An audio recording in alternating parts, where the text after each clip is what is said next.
Olá pessoal, mais uma vez, bem-vindos agora ao estudo da unidade 2 da nossa disciplina Legislação Tributária e Comercial.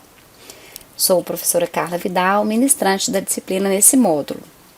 Unidade 2, Direito e Legislação Tributária, nós vamos analisar o crédito tributário e suas garantias, sua constituição através das modalidades de lançamento e causas suspensivas, extintivas e de exclusão do crédito tributário.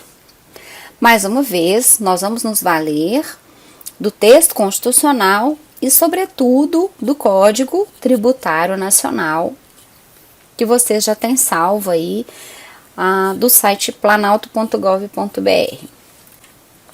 Bom, para que ocorra a constituição do crédito tributário, nós adotamos um procedimento que se chama lançamento tributário. No CTN, nós estudamos sobre o lançamento no artigo 142, competindo privativamente à autoridade administrativa constituir o crédito tributário pelo lançamento, assim entendido um procedimento administrativo tendente a fazer o quê?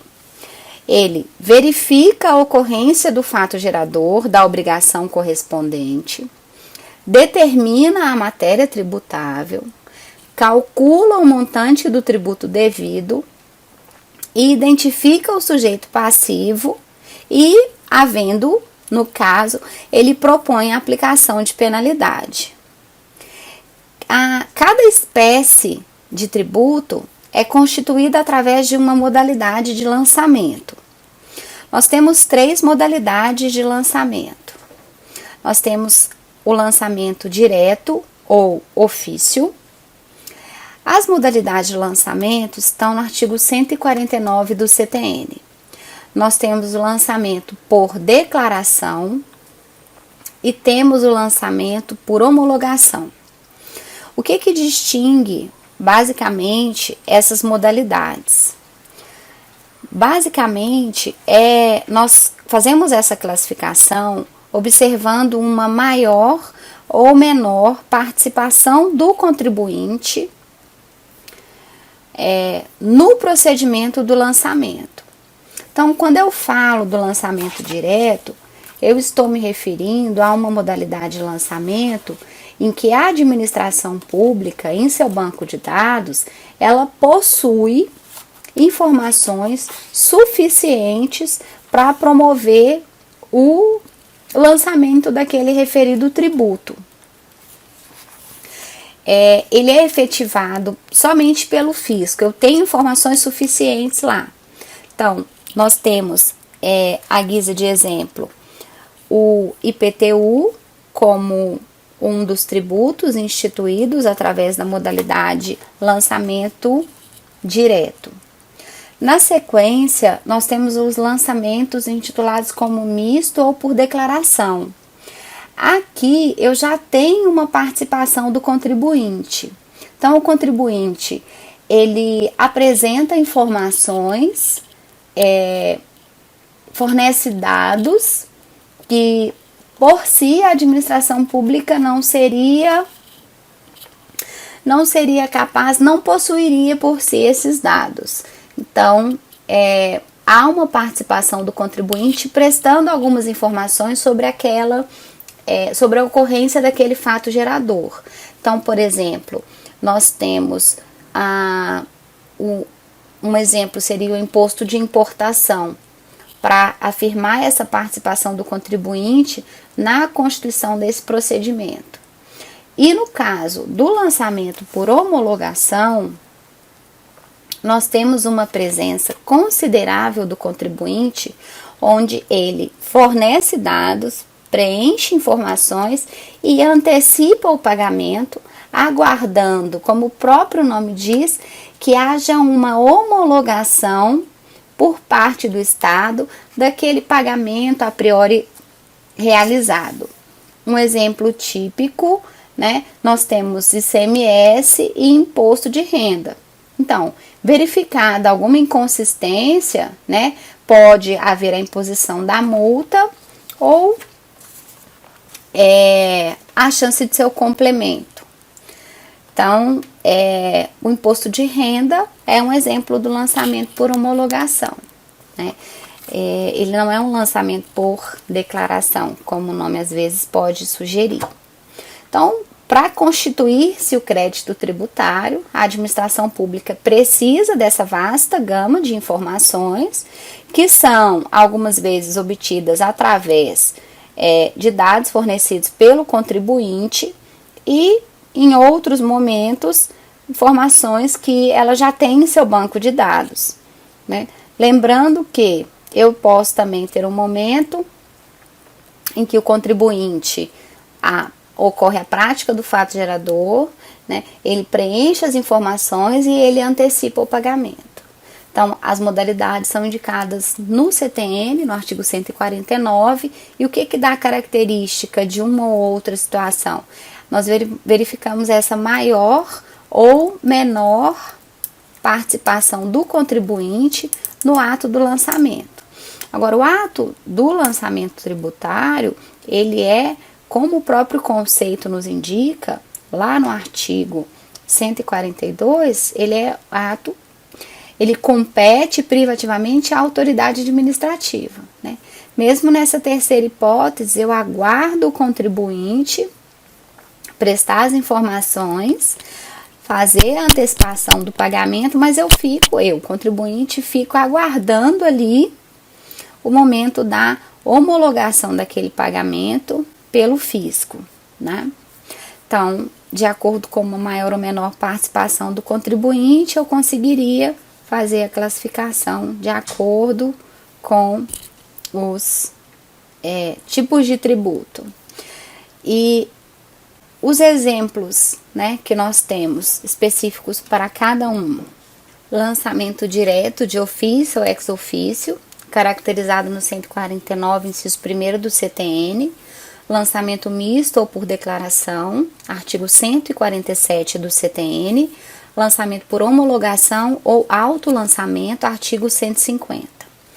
Então, como exemplos, lançamento direto ou ofício, o fisco, por meio da autoridade administrativa, na disposição de dados que ele tem, suficiente já nos seus registros, ele efetua a cobrança do tributo.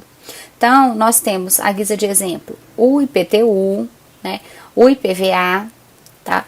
Algumas taxas, a contribuição de melhoria enquanto espécie tributária, né, que nós classificamos no sistema pentapartite, são exemplos de tributos cobrados na modalidade de ofício, instituídos, né, créditos constituídos na modalidade de ofício. Lançamento misto ou por declaração, ele se realiza com base na declaração do sujeito passivo, nessa prestação de informações à autoridade lançadora das informações necessárias à confecção do lançamento. Então, está localizado no artigo 147. São exemplos de tributo, né, cuja constituição se dá por meio desse tipo de lançamento: o imposto de importação, o imposto de exportação e o ITBI. O derradeiro, lançamento por homologação ou autolançamento, é aquele em que o contribuinte, ele muito presente, ele faz uma participação muito ostensiva, né? Ele presta um auxílio ostensivo na atividade do lançamento. Então, ele recolhe o tributo antes de qualquer providência da administração, com base no montante que ele mesmo apura, com base no montante que ele mesmo mensura, e aguarda, na sequência, a conferência da exatidão daquele valor, podendo então ocorrer a homologação pelo fisco, homologação do respectivo lançamento. À guisa de exemplos, né, ICMS, o Imposto sobre Circulação de Mercadorias e Serviços, o IPI, Produtos Industrializados, né, o Imposto de Renda, né, a sistemática do lançamento do Imposto de Renda, né, o contribuinte presta todas as informações ao recolhimento antecipado.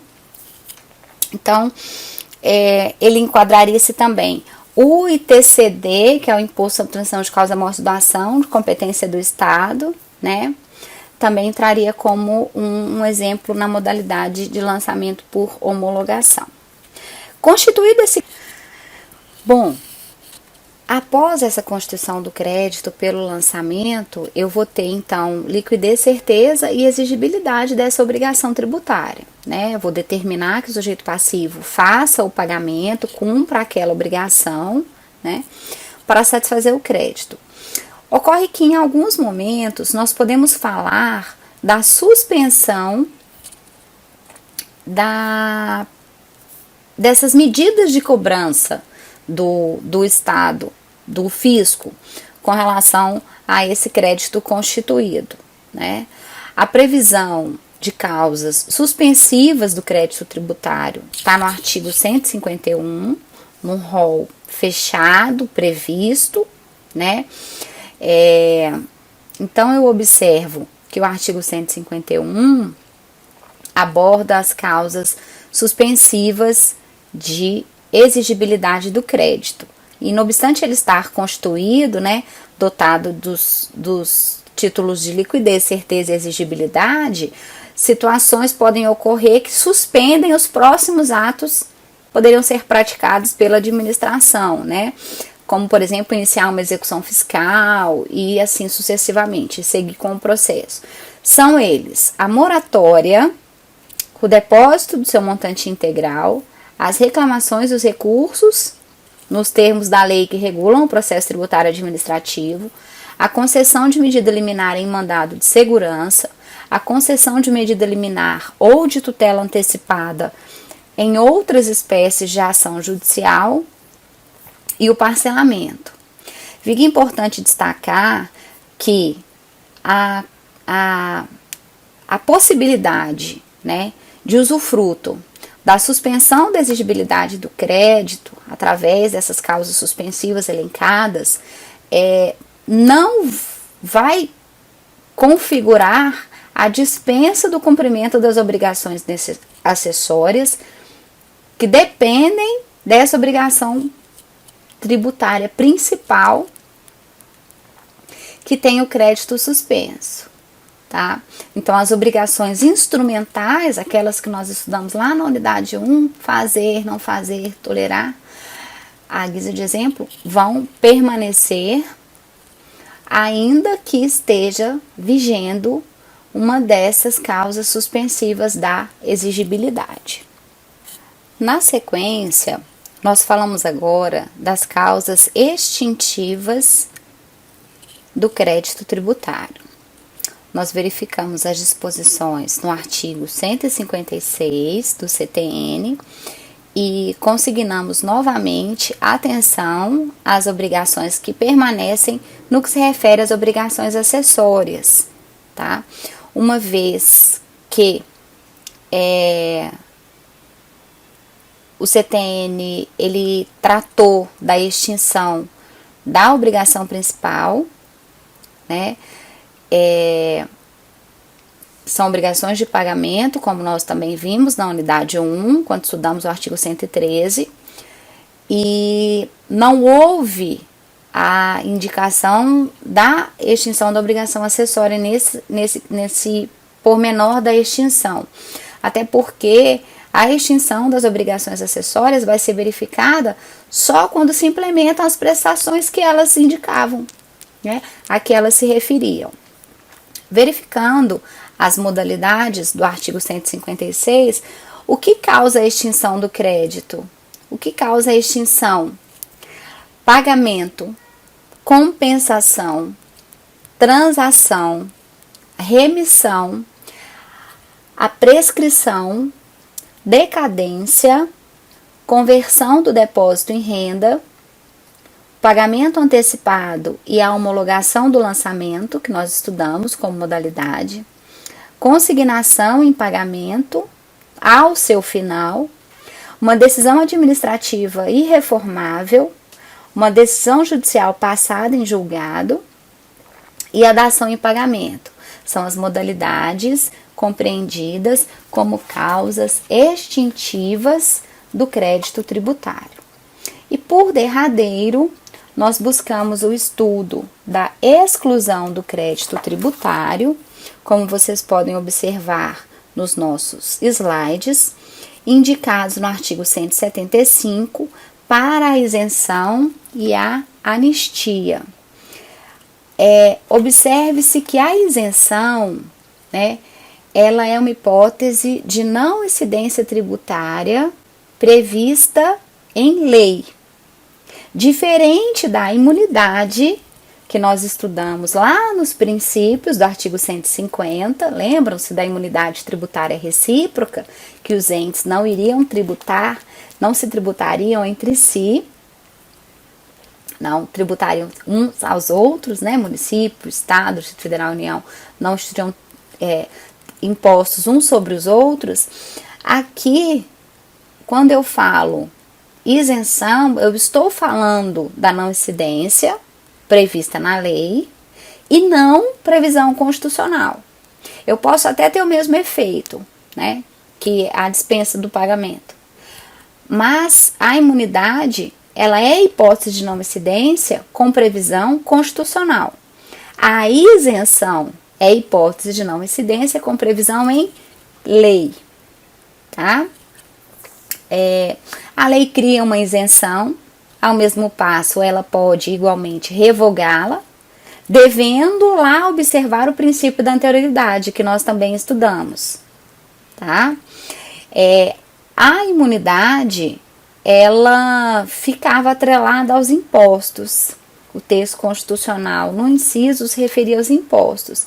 A isenção, ela pode abarcar outras espécies de tributos, como, por exemplo, as taxas e as contribuições de melhoria, né?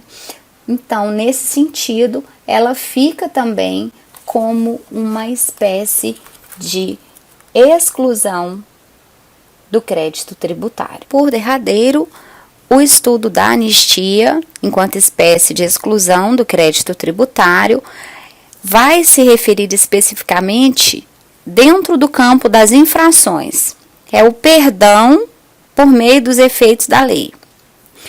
A anistia, ela entra como uma causa de exclusão do crédito, vem como um perdão legal no que se refere às penalidades pecuniárias. Poderia então estar falando aqui das multas, antes da ocorrência do lançamento, antes que ocorra o lançamento das multas.